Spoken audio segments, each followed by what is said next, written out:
नमस्कार प्रिय दर्शकों, स्वागत है आपका हमारे YouTube चैनल। दोस्तों, एक बार देवी सरस्वती ब्रह्मदेव के पास आकर उन्हें पूछने लगती है, हे स्वामी, आपने इस सृष्टि की रचना की है।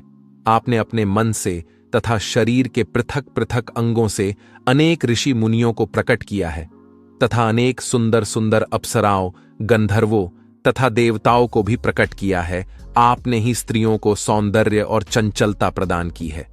किंतु हे प्रभु, स्त्रियों दर्शकों, हम कहानी शुरू करें और आप इस वीडियो में खो जाएं। इससे पहले अगर आप हमारे चैनल पर पहली बार आए हैं तो हमारे YouTube चैनल को सब्सक्राइब करें।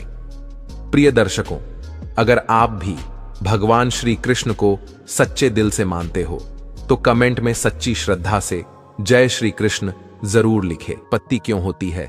संसार में केवल स्त्रियां ही गर्भ धारण क्यों करती है? इसके पीछे क्या कारण है? यह कष्ट केवल स्त्रियों को ही क्यों सहन करना पड़ता है? तब ब्रह्मा जी मुस्कुराते हुए कहते हैं, हे देवी, आज आपने उचित ही प्रश्न किया है और यह बात सत्य है कि संसार में सभी रोगों और कष्टों से बढ़कर गर्भ धारण का कष्ट होता है। गर्भ धारण करने में स्त्रियों को अत्यधिक पीड़ा होती है। इस विषय में मैं आपको एक प्राचीन रहस्य सुनाता हूं, जिसे आप ध्यान से पूरा सुनिए। जो भी स्त्री इस कथा का श्रवण करती है उसे अत्यंत गुणवान तथा रूपवान पुत्र की प्राप्ति होती है। देवी सरस्वती कहती है, हे प्रभु, मैं इस कथा को ध्यानपूर्वक सुनूंगी। कृपया आप इस कथा को मुझसे कहिए। फिर ब्रह्मा जी कहते हैं, हे देवी, पुलत्स्य का जन्म मेरे कान से हुआ था। पुलत्स्य मेरे मानस पुत्रों में से एक है। मैंने उसे अनेक प्रकार की विद्याएं प्रदान की तथा उसके प्रकट होने का उद्देश्य उसे समझाया। फिर मैंने उसे संसार के कल्याण के लिए तपस्या करने का उत्तम कार्य सौंप दिया। मेरी ही आज्ञा से सत्ययुग में महर्षि पुलत्स्य सुमेरु पर्वत के उच्च बिंदु पर तपस्या करने के लिए चला गया। वहां पर आश्रम का निर्माण करके पुलत्स्य घोर तपस्या करने लगे। उसी समय अनेक गंधर्व, देवता, दानव तथा अप्सराएं उस स्थान पर विचरण करने के लिए आया करते थे। उन सभी की दृष्टि पुलत्स्य पर पड़ी तो वे सभी उनकी चेष्टा करने लगे। उन्होंने पुलत्स्य की तपस्या में अनेक बार विघ्न उत्पन्न करने का प्रयास किया। खेल खेल में अप्सराएं पुलत्स्य के तप को भंग करने का प्रयास करने लगी, उनकी तपस्या में बाधा निर्माण करने लगी। तभी पुलत्स्य ने क्रोध में आकर वहां पर उपस्थित सभी अप्सराओं और गंधर्वों को यह चेतावनी दे दी, आज के बाद जो भी प्राणी उनके सामने आएगा और उनकी तपस्या में विघ्न डालेगा वह गर्भ धारण करेगा। पुलत्स्य की ऐसी कठोर वाणी सुनकर समस्त अप्सराएं, गंधर्व आदि भयभीत हो गए और वहां से डरकर दूर भाग गए। उसी समय में पर्वत की कंदर में ऋषि तृणबिंदु की कन्या हविर्भुआ अपने माता पिता के साथ निवास करती थी। वह महर्षि पुलत्स्य के कहे गए वचन को नहीं जानती थी। फिर एक दिन वह अपनी सहेलियों को खोजते हुए सुमेरु पर्वत के उस स्थान पर चली गई जहां पर ऋषि पुलत्स्य तपस्या कर रहे होते हैं। तृणबिंदु की कन्या अपने सहेलियों को पुकारते हुए महर्षि पुलत्स्य के आश्रम पर पहुंच गई।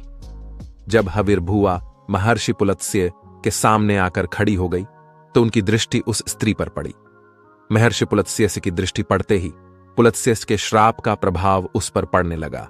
तत्काल ही उसका शरीर पीला पड़ने लगा और वह उसी क्षण गर्भवती हो गई। अचानक स्वयं के शरीर में इस प्रकार का विचित्र बदलाव देखकर हविर्भुआ अत्यंत घबरा गई।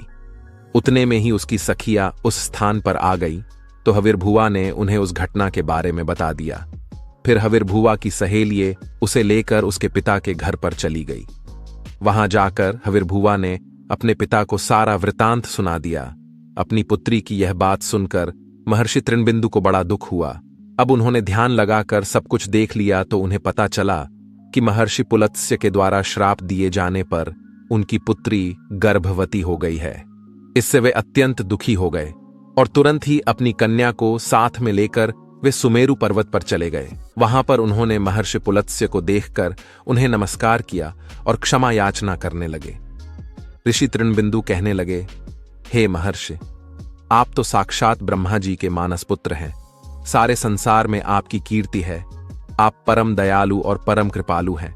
आज मेरी पुत्री के द्वारा अनजाने में ही अपराध हुआ है। वह आपके द्वारा कहे गए कथन से अनजान थी। आप ही के श्राप के कारण आज मेरी पुत्री गर्भवती हो गई है। यह संसार की पहली स्त्री है जो गर्भवती बनी है। इसीलिए हे मुनिवर, अब मेरी पुत्री से कौन विवाह करेगा? इसे तो कलंक लग जाएगा। इसीलिए मैं आपसे प्रार्थना करता हूं कि आप मेरी कन्या को पत्नी के स्वरूप में ग्रहण कीजिए। मेरी कन्या सर्वगुण संपन्न है, उसके मन में किंचित मात्र भी दोष नहीं है। वह अनजाने में ही आपके श्राप को ग्रहण किया है। यह सदैव ही आपकी सेवा में तत्पर रहेगी। इस प्रकार से ऋषि तृणबिंदु ने आदरपूर्वक महर्षि पुलत्स्य से विनती की। तृणबिंदु के आदर सत्कार और स्तुति से महामुनि पुलत्स्य अत्यंत प्रसन्न हुए और हविर्भुवा को दिए गए श्राप से उन्हें बड़ा दुख हुआ। फिर उन्होंने ऋषि तृणबिंदु को आश्वासन देते हुए कहा, हे मुनिवर, मैं आपकी स्तुति से अत्यंत प्रसन्न हूं। मेरे ही श्राप के कारण तुम्हारी कन्या गर्भवती हुई है, इसीलिए मैं तुम्हारी कन्या को मेरी पत्नी के रूप में ग्रहण करता हूं। इसीलिए तुम अब चिंता ना करो। इस प्रकार से महर्षि पुलत्स्य ने ऋषि तृणबिंदु की कन्या हविर्भुवा को पत्नी के रूप में स्वीकार किया। तदनंतर तृणबिंदु की कन्या हविर्भुवा महर्षि पुलत्स्य के साथ उनके आश्रम पर ही रहने लगी और दिन रात सच्चे हृदय से उनकी सेवा करने लगी। महर्षि पुलत्स्य भी देवी हविर्भुवा की निस्वार्थ सेवा, पतिव्रता धर्म और भक्ति से अत्यंत प्रसन्न हुए और उनसे कहा, हे देवी, मैं तुम्हारी सेवा और भक्ति से अत्यंत प्रसन्न हूं। इसीलिए मैं तुम्हें मेरे ही समान पुत्र की प्राप्ति होने का वरदान देता हूं। जिस समय तुम मेरे सामने आई थी उस समय मैं वेदों का पाठ कर रहा था और तुमने वेदों का श्रवण भी किया है। इसीलिए तुम्हारा पुत्र चारों वेदों में पारंगत होगा और समस्त संसार को वेदों का ज्ञान प्रदान करेगा। तुम्हारा यह पुत्र सारे संसार में विश्रवा के नाम से प्रसिद्ध होगा। फिर कुछ समय के उपरांत देवी हविर्भुवा ने एक अत्यंत गुणवान पुत्र को जन्म दिया। महर्षि पुलत्स्य के कथनानुसार उस पुत्र का नाम विश्रवा रखा गया। विश्रवा अपने पिता महर्षि पुलत्स्य के समान ही विद्वान, सत्यवादी और धर्म का पालन करने वाले थे। उनकी ख्याति संपूर्ण विश्व में हुई। उनकी कीर्ति और महानता को देखते हुए महर्षि भारद्वाज ने अपनी पुत्री इडविला का विवाह उनके साथ कर दिया। फिर मुनि विश्रवा की पत्नी इडविला के गर्भ से एक पुत्र का जन्म हुआ जिसका नाम वैश्रवण रखा गया। वैश्रवण का ही एक नाम कुबेर है। कुबेर जी ने ब्रह्मा जी को प्रसन्न करने के लिए कठोर तपस्या की।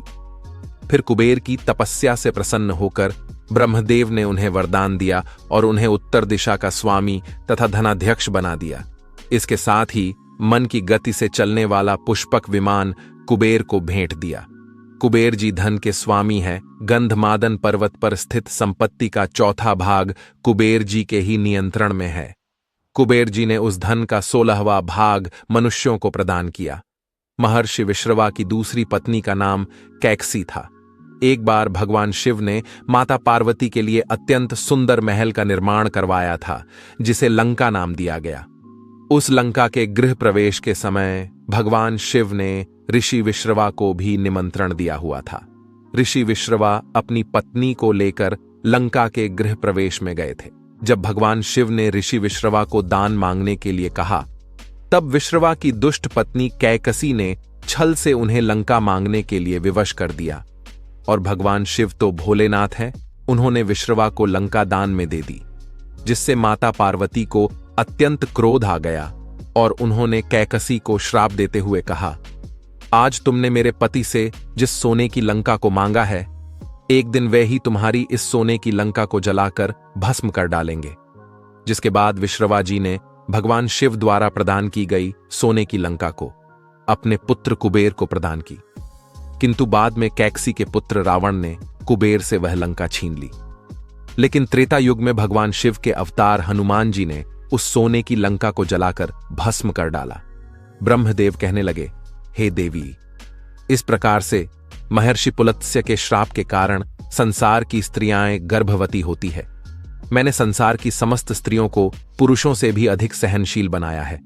उनमें हर दुख को सहन करने की क्षमता पुरुषों से अधिक है। इसीलिए स्त्री की रचना करने में मुझे सबसे अधिक समय लगा। गर्भ धारण करना यह स्त्रियों के लिए श्राप रूपी वरदान ही है। मैंने स्त्रियों के अंदर ममता और प्रेम का भाव डाल दिया, जिससे स्त्रियां अपने बालक का लालन पालन कर सके। इस संसार में स्त्रियों की तुलना किसी से नहीं की जा सकती। स्त्रियां ही इस संसार की आधार है। इसीलिए इस संसार की सर्वश्रेष्ठ रचना स्त्री को ही कहा गया है। तो दोस्तों, इस प्रकार से महर्षि पुलत्स्य के श्राप के कारण ही संसार की स्त्रियां गर्भवती होती है। आपको यह कथा कैसी लगी कमेंट करके अवश्य बताएं। जानकारी अच्छी लगी तो वीडियो को लाइक जरूर करें। कमेंट में हर हर महादेव अवश्य लिखें।